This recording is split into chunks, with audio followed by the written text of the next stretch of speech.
What's up, everybody? Welcome back to episode 13 of The Hard Breach. Today we are just going to get into week 2 of the matchups. We're going to talk about the matches. We're going to talk about some of the players, some of the plays they did, blah, blah, blah. But we're going to dive into that. So the matchups themselves was the first game was Disrupt versus E United. Disrupt won that matchup 2-1.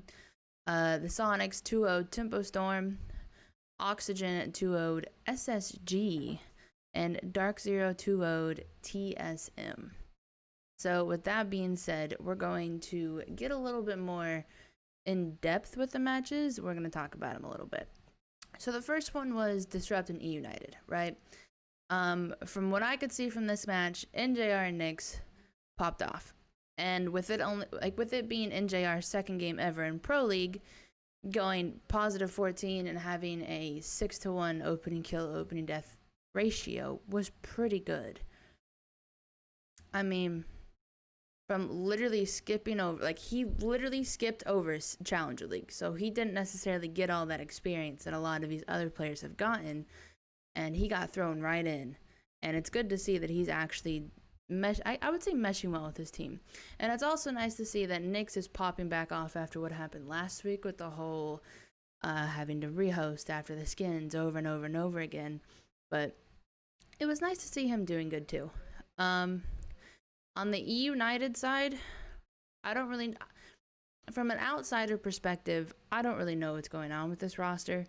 Grixer right now seems to be the only consistent player on their team.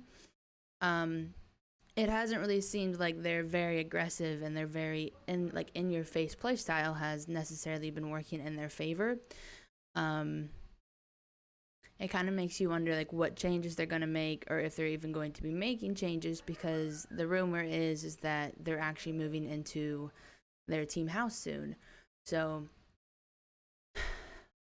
it kind of I wouldn't say that necessarily a roster change is needed right now, but it's definitely seeming like either a playstyle change needs to be implemented, or they need some role changes, but something within that roster needs to change, because right now it just does not seem like what they are doing is working at all. The second game was Soniqs and Tempo Storm. And it's funny to see that the Soniqs still have not lost to Tempo Storm ever, and every matchup they've ever played, the Soniqs have always come out victorious. With that being said, I do also want to point out that even with the Super Seth and the crazy drama, Crazy clutched a 1v5 bomb planted situation. And at a professional level, that's probably not something that should happen. I would say that it was not necessarily taken away from Crazy, but I would say it was more of a bunch of errors from the Soniqs being made, which probably should not be happening at that level, but it was still nice to see Crazy clutch that. If you actually actively watched the game, you saw that Gomfi was back. Earlier in the day, there was a tweet that was put out stating that Gomfi's visa was approved and that he will be taking his place back, and that Lags will be back on the substitute roster, or being put back on the bench. I don't really know how to word that, but he will be returning to the bench.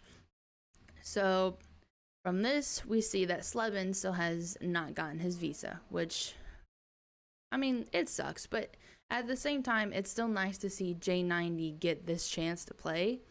But I mean, from this lineup and the matchup that they had against Tempo Storm, J90 seemed to fit in pretty well.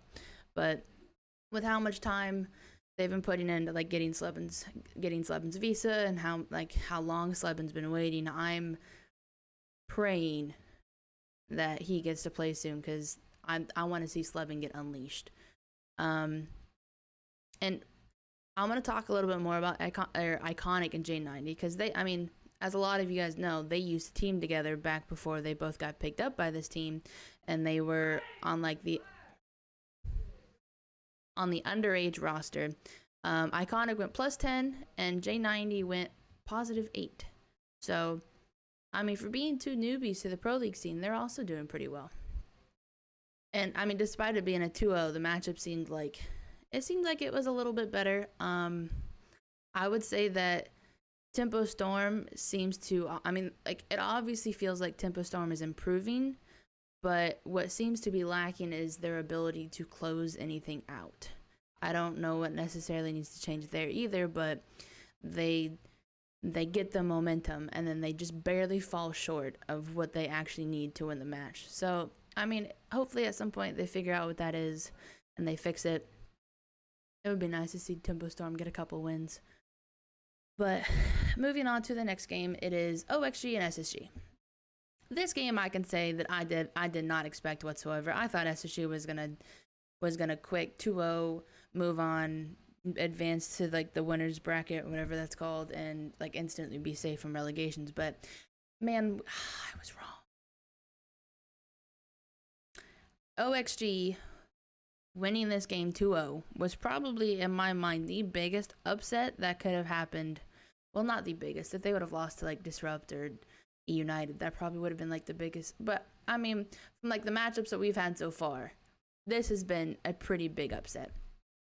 Throughout this game, Bio actually had the highest rating on Oxygen, and I don't think, like, with the players you have on that roster, that's kind of surprising to see. Like, you have Lax, you have Fox, you have Vert. Slash has taken up more of a support role, but it's still nice to see that, like, Bio came out on top. And on the opposite side, Fultz, I think, had the worst game I've ever seen him have. Literally ever. And it sucks because I do know that, I mean, it's not possible to be 100% consistent. Everybody's going to have a bad game. Everybody's going to have those games where you just, nothing goes in your favor. Everything just goes wrong. And it seems to be exactly what happened to Fultz. Like, there was one round Fultz was going to throw a flashbang, and he got wide-stepped by Fox. He got instantly traded, but that's still, like, negatively affecting Fultz's KD, which, I mean, it sucks, but it is what it is. The funniest part about this matchup that I thought was actually the Twitter before and after the game. So if you guys were actually scrolling through Twitter before their game, you saw that Troy was putting out tweets before the match and was kind of debating Bio, I would like to say, into like getting a response or like kind of getting under his skin. But Troy's first tweet was him like taking a selfie, and he's in front of like a projector screen, and it's literally just, it's nonstop jabs at Bio. It's step 1, find out Bio's op. Step 2, swing on op. Step 3, profit. So it's kind of like saying that, like, just find Bio, just kill him. Like he's the easiest person to take out on that roster. So I thought it was kind of funny. The second tweet was actually a response to Bio. Bio tried to have a rebuttal to that first tweet, and Troy he murdered him. He absolutely murdered him. So if you guys know, there is a picture of good old Troy Canadian prone on old white stairs of Oregon in a very serious matchup, and he did a very big no-no, and that picture is kind of like the symbol of Troy Canadian choking, I would like to say. And Bio tweeted that picture out. And Troy replied with, "Crazy that tweeting a picture of me choking is the closest you've been to a grand finals." And to say that I did not, oh god, I cackled. It was an ugly laugh. I wasn't ready for it. It was like I cried. I laughed so hard. I'm sorry, Bio, but it was hilarious. But it was nice to see that after the game, Bio came out on top. He did the best on the roster. And then Bio tweeted something along the lines of, "GG, swing these nuts." And man, that was my favorite part of the game. I'm sorry, but it was. The very last matchup was Dark Zero and TSM.